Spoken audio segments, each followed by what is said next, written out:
Welcome to And we're going to play something now a little bit by Mad Daddy, getting us ready for Johnny Holliday. Johnny, if you're out there, you can call in now. And let's hear 1959, Mad Daddy. On the show from the land of the rhyme. And the time at the beat in the Mellow Jello store, well, it's creeping up close to 8:04. Thumpa Jumpa Jing Jing, WHK will have more wavy gravy for you practically right away. Time it. It's Tanfastic. What's Tanfastic? That's the name of the brand new suntan lotion that tans you twice as fast. Twice as fast. Tans you twice as fast?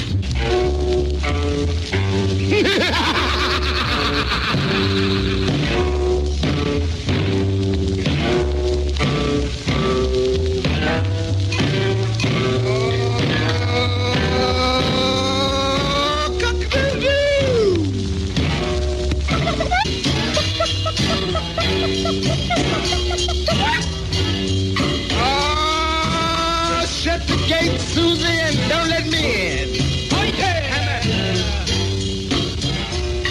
Yeah, that's the greasy chicken there, and that's my favorite dance, but the cha-cha got too big too soon, and it never had a chance. 3, 2, 1.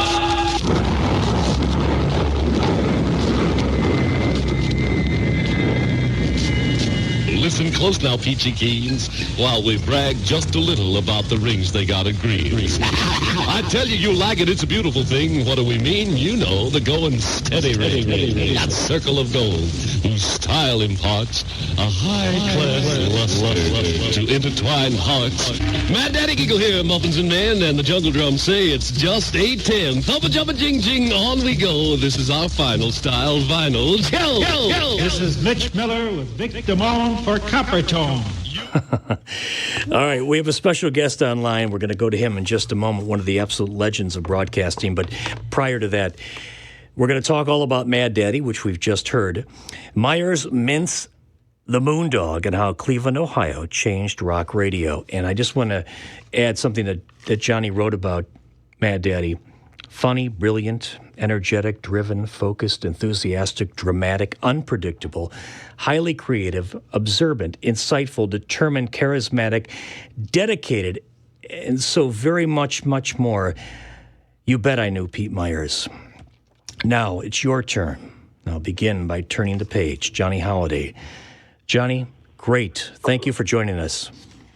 Sure, Ray. Great to be with you. How you doing? I am fantastic, and we are live right here with Johnny Holliday, one of my, I would say mentor. And Johnny, you've spent a lot of time, well, I wouldn't say a lot, but you knew Pete Myers. And how would you really describe him to somebody who's never heard him? We played a little bit before that, but maybe give me some more insight about Pete Myers.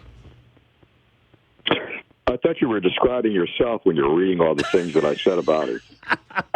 Oh, Johnny, you're too kind. You're too kind. But he was, I guess, I don't know. I guess in those days, Ray, he was probably, in my eyes, bigger than life. I'd never met anybody like Pete Myers. And initially, I didn't realize that the Pete Myers that was on from 10 to noon or noon to 2, whichever time it was, and then came back at night and did his Mad Daddy routine was the same guy. I mean, you would never know that because he was really one of the smoothest disc jockeys that anybody's ever heard. He went on to WNEW in New York, and he did an absolutely phenomenal job up there. I think anybody who remembers him from Cleveland will remember the fact that he was on for 2 hours. Very straight guy. He was much, much older than I was. I was just a young kid when I was in Cleveland. But he took me under his wing and kind of showed me the ropes and kind of watched over me as a new kid who came to Cleveland with 5 other guys on a brand new station, WHK. It really had no audience back in those days, and we made it into the number one station in Cleveland for the 5 years that I was there.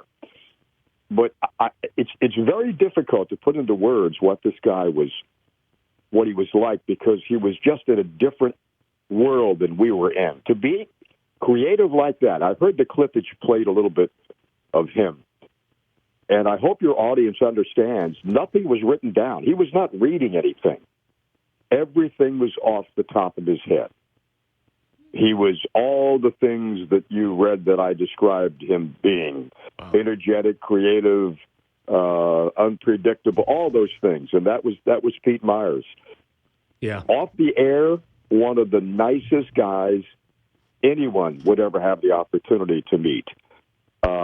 He was from the Royal Academy of Arts in London. He was a graduate. He was an actor. He just had the whole package. He was the kind of guy that any young disc jockey would say, I'd like to be like Pete Myers. I'd like to be the Pete Myers, or I'd like to be like Mad Daddy, to be able to create things like that. And he just left his mark not only on Cleveland, but also in New York City. He had to have inspired Wolfman Jack and people like that. Robin Williams. Yeah. Well, I'm not sure if Wolfman Jack, I think, at that time. Well, it was before him, of course. He was in Mexico, wasn't he? At that time, he was at a huge station. So I'm not sure. I'm not even sure if Wolfman Jack knew who Mad Daddy was, unless you were from the East Coast, the Cleveland area, the Akron area. Oh, I believe he was born on the East Coast, but yeah, I mean, as a kid or as a young person, Mad Daddy's name, well, being in New York and Cleveland, a lot of people heard of him, and it probably I would assume that they said, "Man, I want to do something like that. I can't be him, but I can be something like that." I would have loved to have heard somebody try to be like him, because they would fail immediately. I don't think anybody would have the creativity to be like a Pete Myers. I could never. I mean, I could rhyme some of the stuff that he said, but I could never do something like that. No way. And he was, if he was on the air today, if he was doing a show today, he would own the market for that particular station. If he was back in Cleveland, he'd be number one at night. If he were wherever he was, it would be the curiosity factor to begin with, listening to him, and then you'd probably shake your head and say, I don't believe what I'm hearing. This is something that is undescribable. And as I told you on the phone the other day when I spoke with you, I came back one night. We had a WHK Radio Wonders charity basketball game at some high school. And on the way back, I stopped by the station to pick up a couple of things. And this was probably during my early days at WHK. I started in February of 1959, I guess it was. So it had to be February, March. And I stopped in one night, and I wanted to see how he did his show. And the engineer at the time, it was either Paul DeFrancisco, who was my engineer for a long time, or I can't think of the other guys' names, but they said, don't let him see you. Nobody's supposed to see his act. He had the window of the studio covered over with newspapers, so you couldn't see in the window. So I went up to the control room. And at WHK, the control room was elevated, and the engineers were looking down at us as we stood up and worked in the middle of this gigantic studio at 5000 Euclid Avenue. And I see a man standing up in full black regalia garb with a hood on. And it might have been Arnie Rosenberg, might have been the engineer. Arnie, if really? That rings a bell. Yeah, I know who Arnie Rosenberg is. It may have been him. And he said, don't let him see you. I stood back and I peeked around and watched all the arm movements and all the laughing and the smiling and the giggling and all the things he did. It was, and I shook my head. I said, what in the world is this? And doing dedications to all the kids and rhyming the kids' names. And then when he got to the Gillette commercial, I'll never forget the Gillette and the echo chamber that Arnie Rosenberg would put on when he would say, you want to chop off that buzz with the Gillette buzz. And, I mean, I walked out saying, I don't believe what I've seen, what I've heard. And then the next day I'd run into him at the studio, and he'd be dressed in his double-breasted suit, hair slicked back. I mean, dressed immaculately, and just a different guy as Pete Myers. He was just absolutely brilliant. After all that you've described him as, What do you think happened to him? Why do you think he slipped, into that deep depression? I guess in those days, I mean, it's even like today, Ray, you don't know if somebody has any kind of mental illness. And it's a problem, I think, in our society today, try to figure out how we can stop someone from taking their life if they're even remotely thinking about it, and they camouflage it pretty good. And I think that's probably what happened to Pete Myers. I don't know. I'm not a doctor. I have no idea. But in just judging, when you've got a split personality like that, and then someone takes away that one personality, which would have been Mad Daddy in New York, and what it does to one's system is I don't think anybody knows, anybody understands. But obviously, he loved that character so much. Yeah. And he felt he did it on 1010 Wins. When I went from WHK to 1010 Wins in New York, and they were a powerful Westinghouse station. It belonged to the KYW family at that time. And he was on night times there, and he had done a regular straight show, and he went to WNEW, and he did the Mad Daddy thing one night, and it just absolutely bombed. Absolutely bombed. And immediately he never had another second chance. Wow. And they made a switch of his time slot, and he didn't like that, obviously.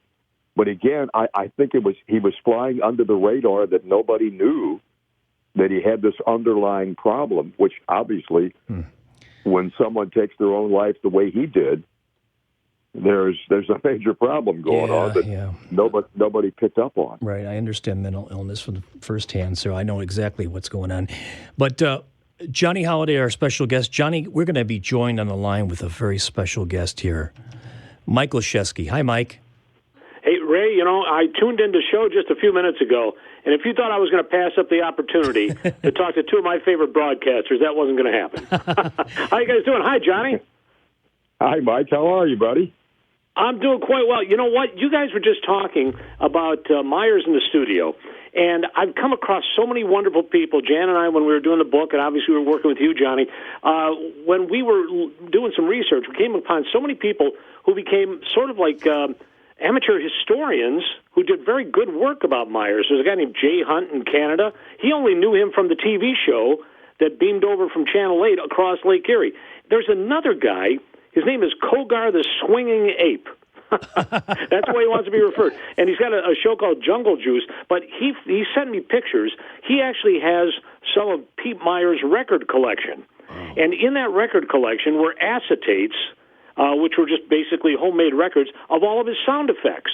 And, it amazes me to think that back then you didn't have tape carts, like, little cartridges. No. You certainly didn't have, the computers we use today. This was a guy dropping a needle on records, or at least his engineer, like Arnie Rosenberg was doing.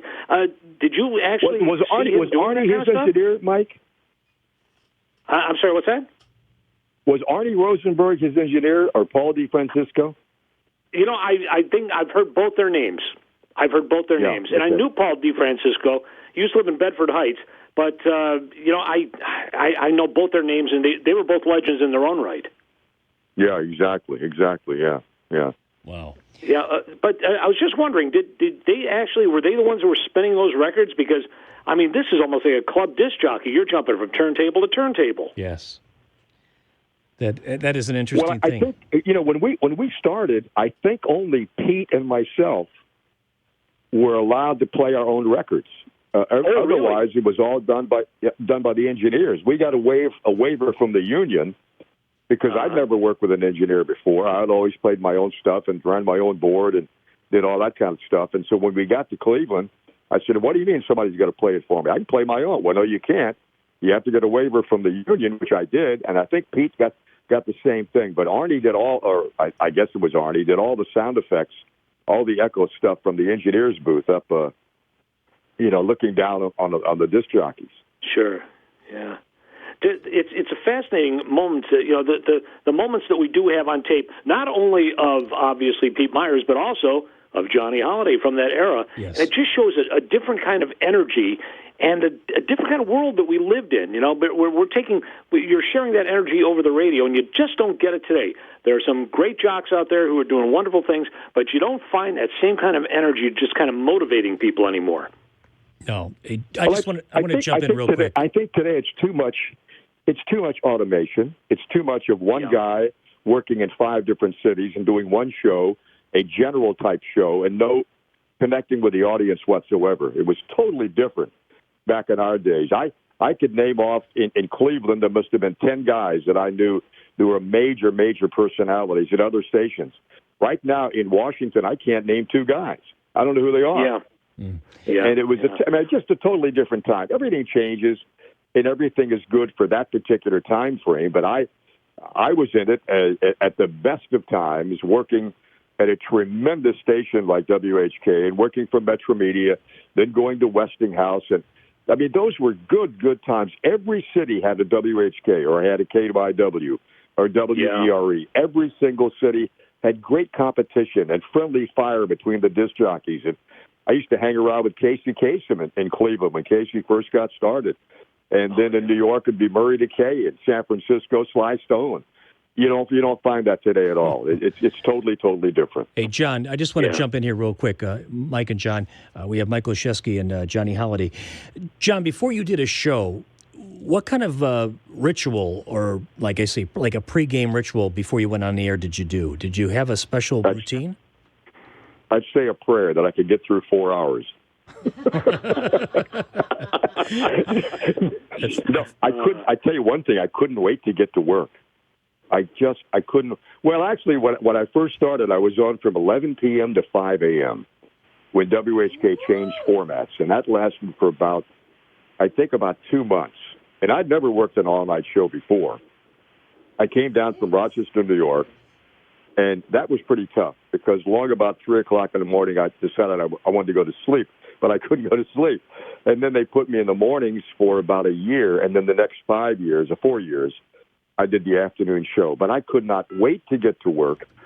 I didn't have any kind of routine. It was just I went to the studio. I relieved Johnny Walters. He was on before me. I did my 4 hours, and then somebody else came on. But the thing about us was I thought I was pretty good back in those days. But we had 6 other guys that were just as good as I was or even better than I was.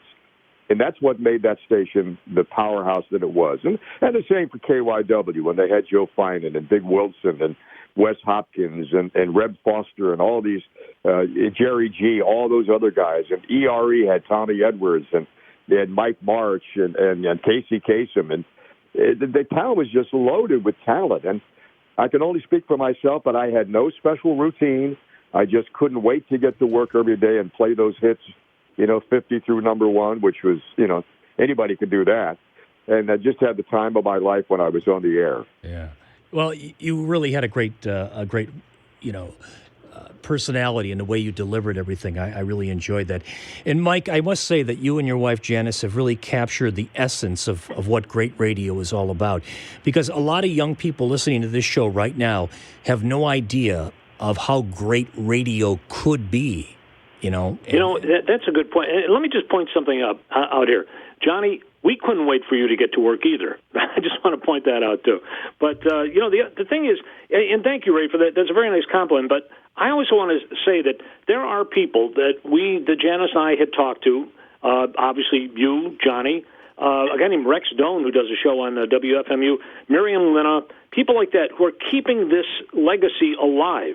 I mean, as we point out in the book, and as we had discussed with both of you guys, this would have been a footnote in broadcast history that, I hate to say, might have been forgotten if it wasn't for a handful of recordings, if it wasn't for a handful of people that did really good research on some of these wonderful people. And you know what, Johnny, you brought up a great point. Cleveland was the big stepping stone. If you made it to Cleveland, you were on your way to big, big things, and that was the amount of talent that was here. And I think that, preserving that history is so important to all of us. Maybe we don't have as many recordings as we'd like, but you know what? We sure do have the people that are still telling those stories. And, it's not legend. It's not folklore. This is facts. And, to have people that are coming forth to say, I remember that, and this is the way it affected me, that's the most important part. Because radio really was just a part of our lives. Not like today where it's background music. It was a part of our lives that we looked forward to every day. And our families did as well. Yeah. Can I tell you one quick story about? We did a radio show last night here in Washington. I'm into sports now. No more disc jockey work for me. We did our final basketball show with a Maryland basketball coach last night. A guy came to the show and said to me, I remember you when you said bye-bye by Bond Save Chicken Fat and join the Wax in Cleveland. I said, what? And this guy had grown up. He went to Shaw High School, I think, in Cleveland. Yeah. And I was blown away. I said, you remember? He said, what did that mean? I said, I have no idea. It didn't mean anything. I just made it up. But you were talking about you never know the impact you have on people. Yeah. You guys both have seen Telling Lies in America, that Joe Esterhaus put out. Yes. With Kevin Bacon, playing the role of Billy Magic or whatever it was, of a disc jockey coming into Cleveland. I talked to Joe Esterhaus after I saw the movie. He sent me a copy of it. And he said to me, you realize the influence you were on me as a kid.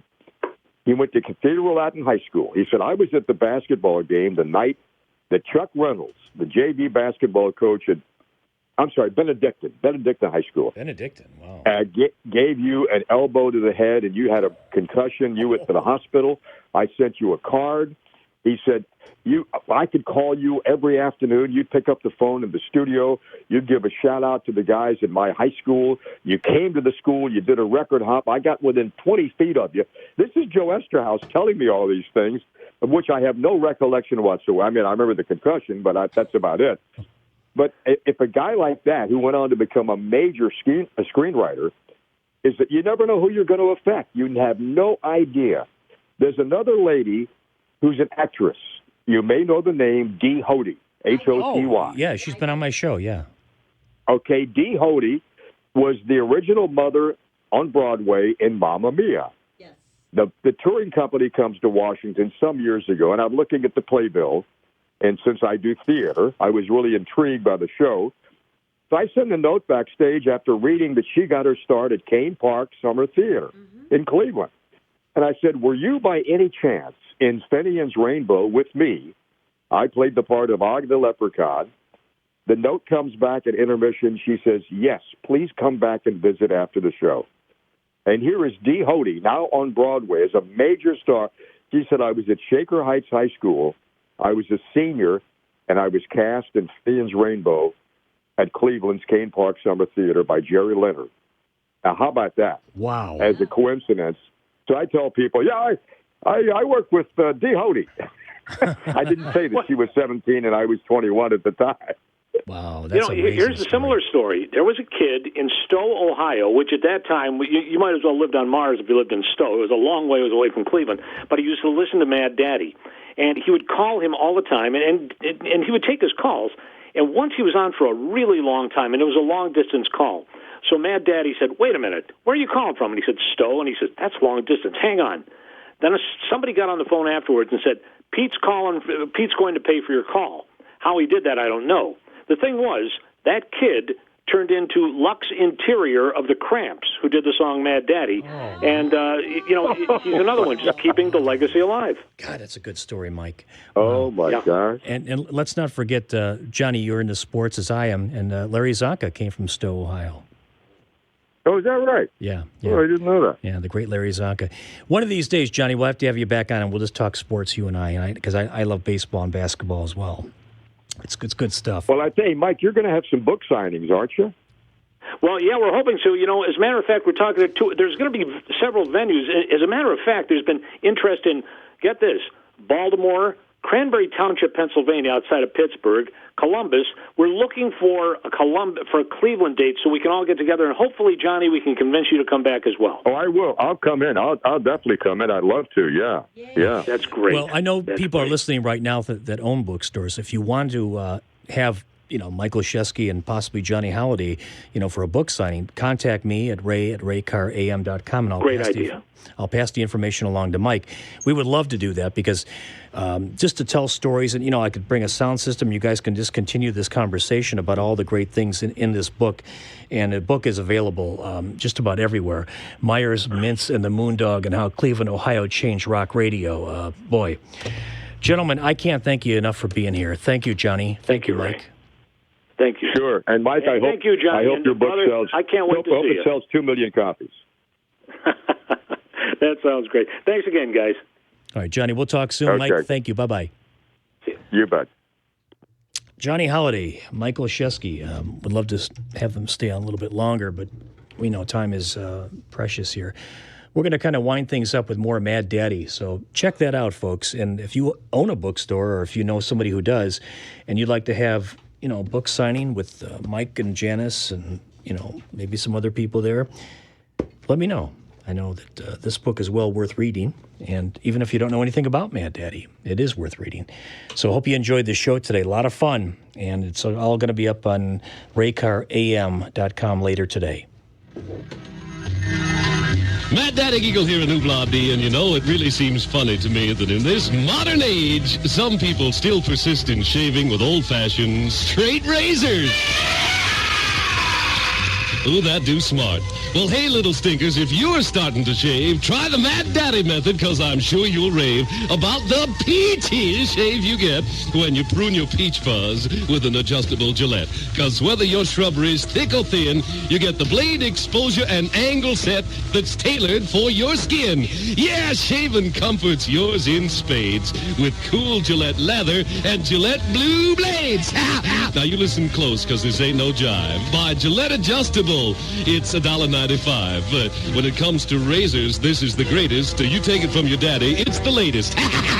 Try Gillette Adjustable. I'm sure you'll rave about the cool, clean, comfortable Mad Daddy shave. Your any place.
Shimmy to St. McCall. What a great song.